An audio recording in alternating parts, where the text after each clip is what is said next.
નમસ્કાર, હું છું પ્રિયા અને તમે જોઈ રહ્યા છો જનતા કી જાણકારી ન્યૂઝ। નજર કરીએ આજના સમાચાર ઉપર।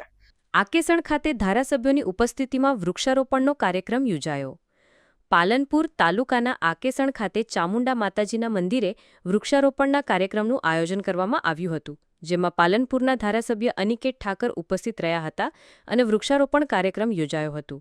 આકેસણ ગામના ચતુરજી ઠાકુર દ્વારા આ સમગ્ર વૃક્ષારોપણનો કાર્યક્રમ રાખવામાં આવ્યો હતો। પર્યાવરણનું જતન થાય અને વધુમાં વધુ વૃક્ષોનું વાવેતર થાય તે આશયથી વૃક્ષારોપણ કાર્યક્રમનું આયોજન કરવામાં આવ્યું હતું, જેમાં પાલનપુરના ધારાસભ્ય અનિકેત ઠાકર દ્વારા વૃક્ષારોપણ કર્યું હતું અને ગ્રામજનો પણ મોટી સંખ્યામાં ઉપસ્થિત રહી અને વૃક્ષારોપણ કર્યું હતું।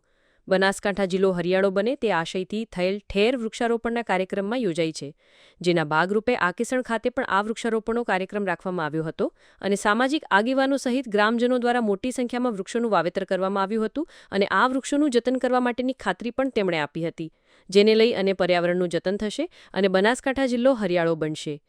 અહેવાલ રિપોર્ટ ભરત ઠક્કર, ડીસા, બનાસકાંઠા। બોલો। આકેસણ ગામને ચામુંડા માતાના પવિત્ર ધામમાં આજે પાલનપુર વિસ્તારના ધારાસભ્ય શ્રી અનિકેતભાઈ ઠાકર સાહેબની ઉપસ્થિતિમાં તેમજ ગ્રામજનો તેમજ માજી સરપંચશ્રીની ઉપસ્થિતિમાં વૃક્ષારોપણનો કાર્યક્રમ રાખેલો, તેમજ બહોળી સંખ્યામાં ગ્રામજનો તથા કાર્યકર ઉપસ્થિત રહ્યા અને પર્યાવરણનું જતન થાય તે આશયથી આજે વૃક્ષારોપણનો કાર્યક્રમ રાખેલો તે યોગ્ય અને વ્યવસ્થિત। ઓકે।